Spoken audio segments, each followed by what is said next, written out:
Very first time I met him, but I'll have to rip through this story, but the bottom line is, I was up at screen testing for a new series called Baby Talk, based on the movie Look Who's Talking with John Travolta and Kirstie Alley.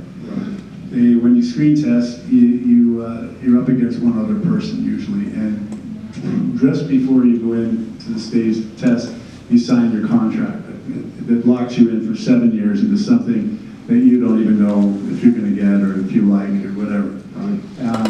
Long story short, we both signed the contract. The other guy said to me, one of us is going to get this, and the other guy's going to get his throat cut today. And I thought, oh, I hope it's you. Well, needless to say, I didn't get it. And when I got back to my hotel, the Sportsman's Lodge in the Valley, in Ventura and Coldwater Canyon. Anyway, my phone back then, no internet, my phone's flashing, it's my agent. He says, I'm sending a script over, it's for the series Kung Fu. And I said, Kung Fu? He said, what, you mean like the real one, the original? Yeah. Starring who? Starring David Carradine. They're bringing it back. I said, okay, with David Carradine? And he goes, yeah, don't worry, he doesn't drink anymore. I said, okay, what about the job I came for? Who was that? Who got it? Did I get you? No, you didn't get it. The other guy got it. Who was the other guy? His name's George Clooney. He's been kicking around town for a couple of years. He's done a bunch of times. Rat bastard. So the next morning I show up for my screen test at Pass Avenue with Warner Brothers, and David Carradine gets out of a car at 9:30 in the morning. We're going to test at 10. He lights up an English Old. And he's leaning against the wall. Looks like a tall, lanky cowboy. And I went up to him and I said, Mr. Carradine, I'm Chris Potter. I'm going to be reading with you and play your son. And he looks me up and down. I said, I understand you like horses. He said, I do. I said, well, here are a bunch of horse ranches for rent outside of the city. We're going to be filming this. I thought you might be interested. I got this out of the newspaper on my flight down in the classified section. You were so smart. Well, that was my sales experience. So David looks at it and looks at me and says, don't worry about a thing. So we go in and we read for all the Warner Brothers brass. Now they're going to invest all their money in 3 shows: Time Tracks, Babylon 5, and Kung Fu: The Legend Continues, and start a new network called Primetime Entertainment Network. Well, this was a big deal.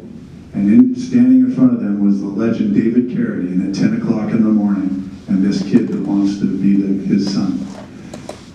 They're going to invest all their money in the guy reading at the end of that room, who is clearly hammered. What? He didn't stop drinking? I did the read.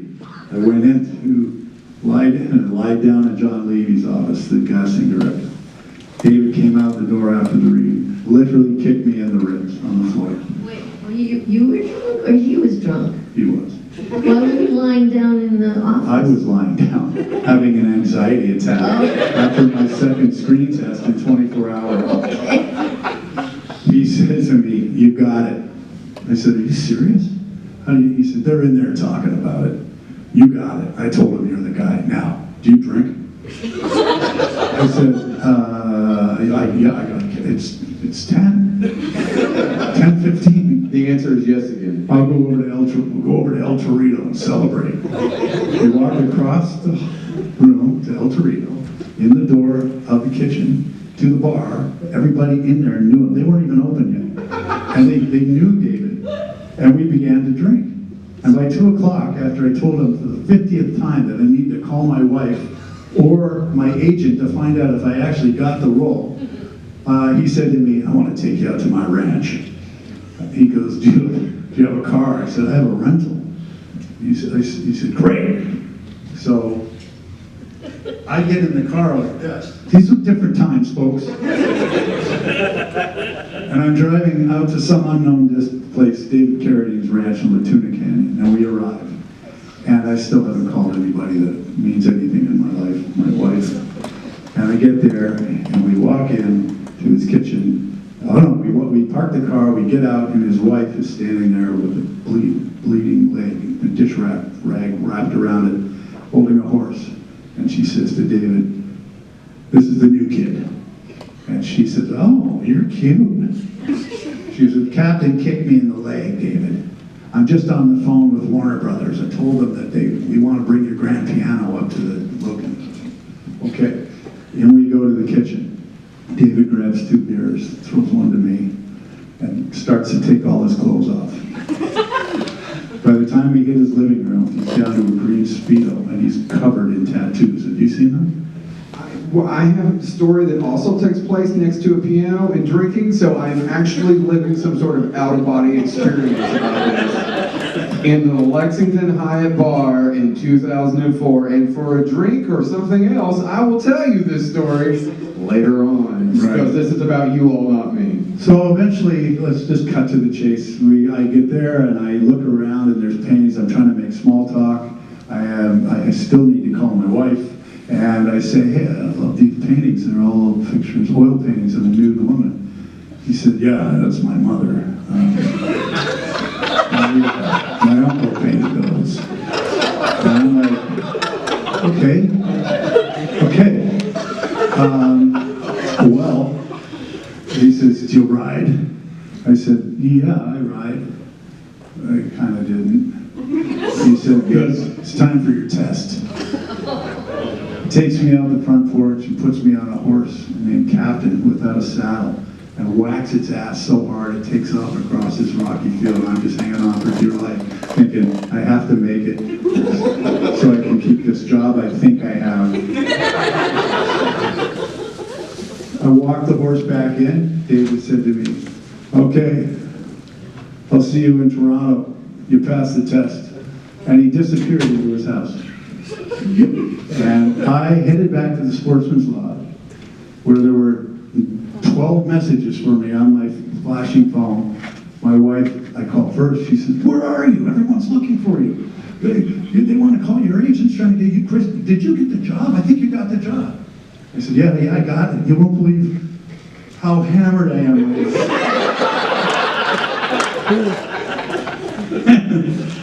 The next thing I knew, we were celebrating at some restaurant. Thank God I was young and I had the endurance for it. But bottom line was, I spent the next 5 years with David. Learned to absolutely love him. Working with him was like working with a wild animal. One day, that animal would take your arm off, or the next day you could pet him. You just weren't sure what was going to happen. And I think I've got a bunch of nerves. But I'm going to say I love that man. He was very kind to my wife and my children, and he taught me a ton about acting. And if you get a chance, his autobiography is amazing. It's like 700 pages, and it's clearly I know. I read it. So, aren't you glad I didn't? I said, let me ask a non-explain. Sorry for the long. No. But I do want to make sure, Lenore, how did you be a badass and make sure that they didn't give you crap about being an actress in the house of comedy? I mean, how did you, because I can imagine, if you could just give us a quick story of how you had to smack some people around about, no, I am serious. Well, I'm assuming that happened. let's put it this way, just a lot of the younger members, of course, in politics, unfortunately, there's a lot of really old people who don't, they've been there forever, and really they should have retired a long time ago, and let some younger people come up the ranks. But the younger ones constantly were trying to bait me into doing rogue lines in the House of Commons.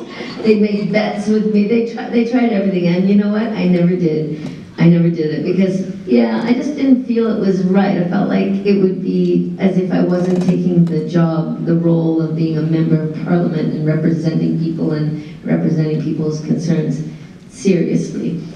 So I never did. Larry, last but not least, my two best friends are in this room right now, and I think they might stab me if I didn't say at least one quick thing about either G.I. Joe or RoboCop. They may not stab me, I don't know. What do you sons of bitches think? Okay, they're not clearly, yes. They're screaming a bit. Whatever you got. Whatever you want. Okay, well, when I got a chance to do the G.I. Joe movie introduction, that has probably been the best animation segment I've ever done in an animation world, because I had a theatrical budget instead of a TV budget. Yeah. Because I drew the X-Men opening. I had to draw that over a weekend to get that done. With the G.I. and when I got the G.I. Joe to do that one, the toy company just said, we need an opening for a movie. And that's all they said. It's like, they didn't tell me what to draw. It's like, oh, shit, what am I gonna do here? So I went home, and they happened to have a news report about how, this is back in the 80s, they were like renovating the statue or something like that. I went, aha, we'll do the opening around the Statue of Liberty, Cobra comes to F it up, and the Joes save the day. And that's how I started creating the imagery of that opening. And a fan pointed out to me that that song, which was created after I did the visuals, that's the first time a villain has had their own theme song. You know that? Yeah, Cobra's they've got their own theme song until who can turn the tide, and then, the Joes come and kick butt, And this is where you're going to, I'm going to remind you of two things. One, they're going to be at their table all weekend long. Please stop by and see them. And two, you're going to stand up and you're going to scream, because this has been a fantastic 40 minutes. Thank you all so much, folks.